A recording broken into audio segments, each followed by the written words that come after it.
Bitcoin has been dumped for $1.1 billion, becoming its Ethereum attracted $600 million in 2 days. Is it being hailed as the new protagonist of the market? The three memecoin brothers collectively cheat. Can Solana's ecosystem still compete with Ethereum's popularity? Bitcoin retail investors are collectively disappearing. Is this the peak? Or is it the next big thing? FOMO prelude? Musk is in trouble again. This time it's not Dogecoin, but he is being sued for the same name. 1 year after Durov landed in Paris, the case is still ongoing. Is this a censorship game or a judicial farce? Monday, August 25th, BitcoinTV English channel, Where is the Coin Chain? I'm Michael, starting with the 24-hour cryptocurrency headlines. Last week's cryptocurrency market capitalization was a vivid breakup drama. Bitcoin, like an X, suffered a 5-day sell-off with net outflows totaling $1.178 billion. August 19th saw a single-day outflow of $523 million, which directly pushed the market back down. Institutional investors are clearly saying they don't want to be in a relationship with Bitcoin in the short term. Ethereum, on the other hand, has become the new favorite, although it also suffered a small loss of $233 million initially. It attracted over $600 million in 2 consecutive days on the 21st and 22nd, effectively pulling funds back. Thanks to on-chain activity, the popularity of DeFi and staking returns, Ethereum is a valuable asset, well positioned to maintain its position. Meanwhile, the market landscape is undergoing a subtle shakeup. Bitcoin's market share fell 2.52% over the past week to just 57.9%, making it a true overlooked leader. While the overall crypto market capitalization saw a slight decline of 1.05%, the total market capitalization excluding Bitcoin saw a 2.64% increase. Even the total market capitalization excluding Ethereum saw a slight increase of 0.59%. Simply put, capital is flowing into altcoins and Ethereum. Bitcoin seems to be losing its focus in the short term, while the new protagonist at the center of the stage has already been replaced. Bitcoin has been feeling a bit weak lately, plummeting at the slightest sign of macroeconomic headwinds. Exchange data shows net inflows, with funds pouring in to sell. On August 24th alone, 6,775 bitcoins were dumped into exchanges, sending the price plummeting from $115,000 to $110,680. This is a clear sign of a major market crash. Simply put, everyone is trying to cash out their holdings, leaving the market vulnerable and timid. Currently, $110,000 is a lifeline. If it fails to hold, it will fall further. If it does, it depends on whether funds can reverse course and return to cold wallets to maintain their position. In terms of trading, cautious traders should wait and see. Aggressive traders can wait for bargains around $110,000, but remember to buckle up and avoid being caught in a sudden market crash. HKEXs are experiencing a surge in capital, with 4,444 Ethereum flowing in over the past 24 hours. Coinbase Pro amassed 2,671 Ethereum, Binance also received 2,254, and Bitfinex more modestly with 575. Only HKEX couldn't keep up, losing 1,016. The on-chain activity is even more intense. The greater the number of failed Ethereum transactions, the more likely the price will bottom out. The recent bottom in Ethereum's price coincided with a peak in failed transactions, exceeding 200,000, becoming a veritable market panic meter. Don't underestimate transaction failures. They demonstrate the popularity of the on-chain.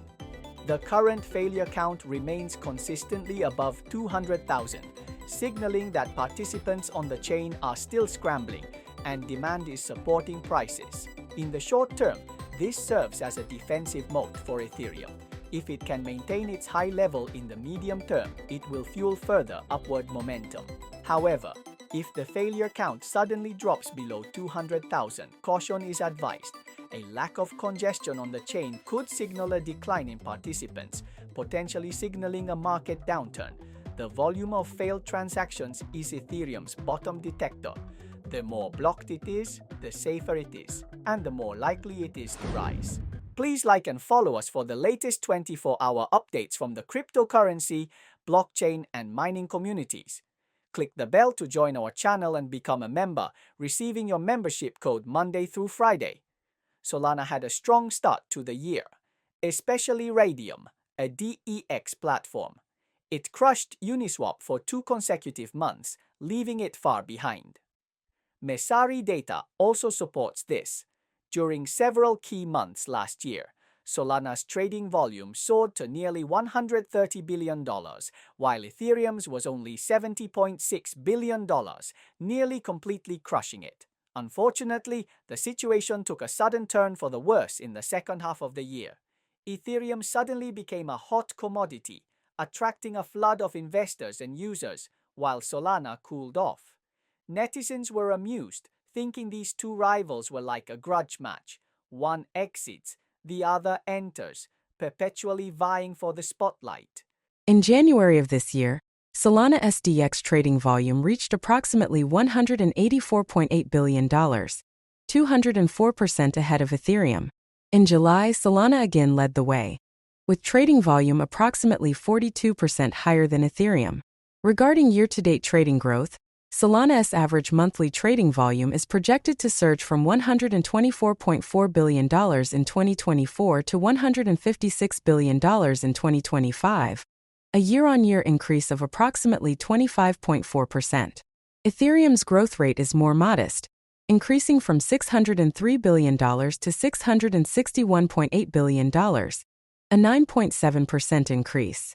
Any objectively measurable parameter, it's oftentimes better than Ethereum, and in some ways, like maybe at most only half as good. So like number of validators on Solana is like 3,000, Ethereum is about 6,000. However, in the past 48 hours, Ethereum DX trading volume surged to $24.5 billion, surpassing Solana's $10 billion, thanks to the ETF craze and institutional capital inflows.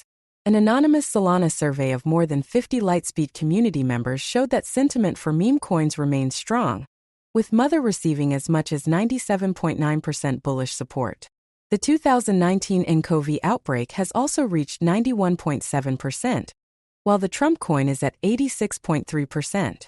From a technical perspective, the Trump coin has fallen below the key 23.6% Fibonacci retracement level, and the RSI indicator is approaching oversold levels, suggesting a short-term corrective rebound. The 3 major meme coins are currently acting like 3 brothers each going their own way. While Trump has plummeted, its RSI is approaching the oversold zone, potentially triggering a short-term speculative rally. This type of trend is often accompanied by the cutting edge of whales and speculators. ME's weakness more closely reflects the overall cooling of the NFT market. Declining trading activity has directly reduced its narrative potential. However, if the NFT cycle rebounds in the medium to long term, it may have the opportunity to leverage the platform's advantages to stage a comeback. As for Mother, it is a typical high-volatility speculative target. The activity of its IG community determines its short-term performance. Once the community's popularity wanes, its price will quickly fall. Overall, the risk of meme coins lies not in a single technical indicator, but in their over-reliance on liquidity and community sentiment. Short-term traders can watch for a technical rebound in Trump. Swing traders should observe whether the NFT market and IG community can maintain their momentum. These meme coins are a race between capital and popularity, carrying significant risk. Those with a shaky mindset can easily be left behind. Reddit is blowing up again. The on-chain data is here, and now only 0.6% of Bitcoin transactions are below $10,000, a new low since mid-2022. Remember, when the bull market just started in 2023, this proportion was 2.7%. In other words, retail investors' wallets have basically all gone invisible. Although $400 million is still running around on the chain every day, compared to the broader market, that amount is not enough. The last time retail investors were so apathetic was at the end of the 2021 bull market. Is this a sign that the bull market has peaked? Or is the next wave of retail investor FOMO gathering momentum, ready to rush in at any time? In response, netizen Royer Working Boy stated that retail investors haven't left. They're simply holding shares indirectly through ETFs or MicroStrategy. Instead of using $500 to buy cold storage, they're buying IBIT shares. ETFs shift retail buying off-chain, causing on-chain data to underestimate actual demand. Fund holdings are settled only within institutions and cannot be broken down into individual transactions. Therefore, a low 0.6% share doesn't necessarily mean retail investors are leaving. The percentage of small on-chain transactions has dropped from 2.7% to 0.6%, prompting many to panic, wondering if retail investors have all fled. The truth is, it's not that simple. On-chain data is just a window into who's trading on-chain, but it doesn't indicate whether the money is still in the market. More retail investors aren't disappearing, but rather finding more comfortable seats, a sign of market change. Previous bull markets were fueled by retail investor FOMO, but this time retail money has been funneled into institutional products, leading to a naturally bleak on-chain data. The question is, will this structural shift lead to more stable markets in the future? Or will, at critical moments, the market's direction be completely controlled by Wall Street's capital flow? So, don't just focus on that 0.6% on-chain. It doesn't mean retail investors are gone, but rather that their approach to getting on board has changed. The real question is, will the next bull market be fueled by retail investor enthusiasm or by institutional investors? This is the key to determining the future.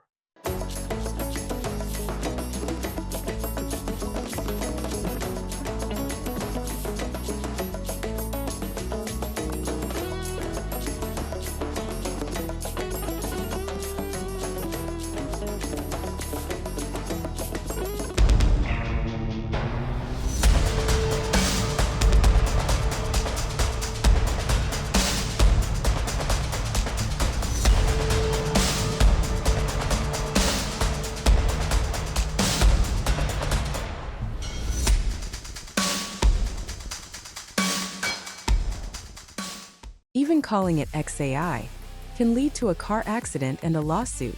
This can only be attributed to Musk being too popular. Even a fart can be described as fragrant. Case drags on for a year despite lack of evidence. Durov would rather quit than compromise. Elon Musk is a natural trending topic in the cryptocurrency world. One day he declared US debt unreliable, then embraced Bitcoin and loudly championed decentralized finance. The next day he clashed with the Trump administration, their relationship more exciting than an 8 o'clock drama. Dogecoin is his signature gag, leading to a lawsuit against him for market manipulation. Although the court found him innocent of leak manipulation, public suspicions remain. The king of crypto influencers recently ran into trouble again. Psy, an Ethereum-based gaming network, sued his AI company, XAI, due to a name conflict. Crypto insiders joked that Musk's troubles this time weren't caused by his bullish calls but rather by the name-matching issue. Xpopulous, the company behind Psy, claims it has used the XAI trademark in U.S. commerce since June 2023, covering blockchain games and the XAI token. The emergence of Musk's XAI has caused market confusion and damaged its brand. The lawsuit alleges this is typical trademark infringement. Xpopulous Psy network provides blockchain infrastructure for gaming and digital transactions, while Musk's XAI plans to enter the gaming sector, furthering market confusion. So this is maybe an important thing. Like this, obviously, if you ask an AI to create a game like Tetris, there are many examples of Tetris on the internet that have, or a game like Jeweled, whatever. It can copy it. What's interesting here is it achieved a creative solution combining the two games that actually works. and is a good game. Yeah. That's The XAI name collision drama has reached a fever pitch. Ordinary people can't tell the two companies apart, media coverage is muddled, and even Musk's AI assistant Grok has been a laughingstock. As a result, the USPTO has blocked several of Musk's trademark applications. Xpopulus is even more blunt. Withdraw the application, pay compensation, and stop capitalizing on the hype surrounding gaming and blockchain. Most outrageous, Musk's lawyers are threatening to cancel the registration, a truly outrageous display of arrogance. In short, this name collision lawsuit isn't just a clash of AI and blockchain, it's more like Musk's version of a name-squatting war. It's hard to say who will emerge victorious in court. On August 24th of last year, Telegram founder Pavel Durov was arrested by French police shortly after disembarking from a private plane in Paris. Paris prosecutors subsequently indicted him on 6 broad charges, primarily accusing him of involvement in illegal activities on the Telegram platform. If proven guilty, he could face up to 10 years in prison. Since then, Durov has been ordered to post a €5 million bond and report to the police twice a week, forbidden from leaving France. The case has remained stuck in the lengthy legal process with no further progress. A year later, what progress has been made in the battle between Telegram and the French government? Pavel Durov recently addressed the case in a post on his platform, emphasizing the legal and logical absurdity of holding tech executives responsible for user behavior. He stated that a year later, the investigation has yet to uncover any wrongdoing, and that Telegram has consistently complied with France's legal requests. However, he is still required to return to France every 14 days, with no deadline for appeal. Durov bluntly stated that this has severely damaged France's image as a liberal nation.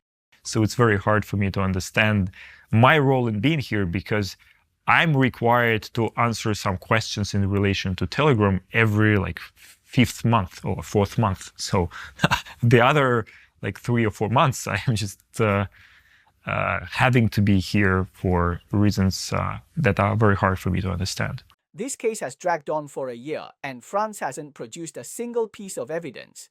President Emmanuel Macron even defended it, claiming it wasn't a political operation. However, Helios owner Mert Mumtaz amused everyone by saying, "By that logic, you'll also have to go to jail for all the crimes in France?"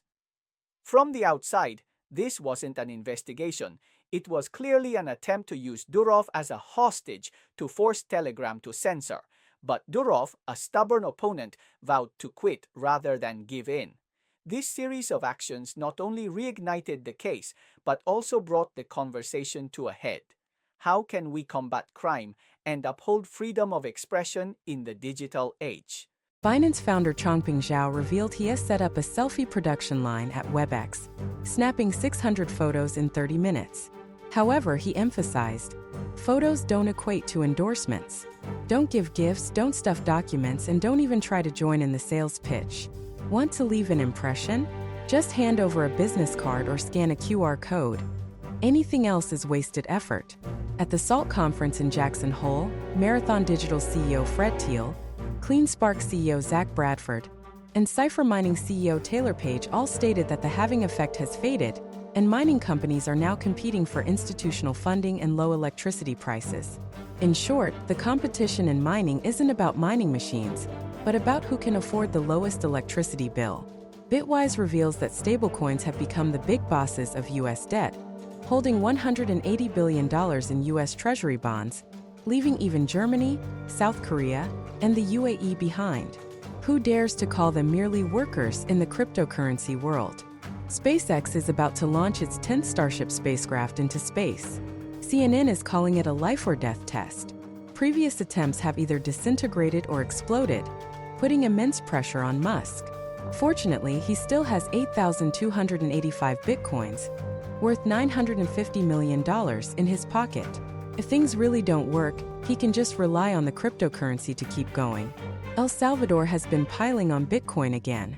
Data from the Ministry of Finance website shows it has quietly accumulated an additional 7 bitcoins over the past 7 days, bringing its holdings to 6,278.18, with a total value exceeding $719 million. Netizens are joking that Nayib Bukele is treating the national treasury like a Bitcoin investment account. Okay, that's the main content of today's program. Our channel focuses on valuable news in the cryptocurrency, blockchain, and mining circles, including news information and in-depth special reports. If you think our channel is valuable, you are welcome to forward and follow us. You can also become our member and receive the member wealth code from Monday to Friday. Let's get rich together and add a zero to our assets in the bull market. See you tomorrow.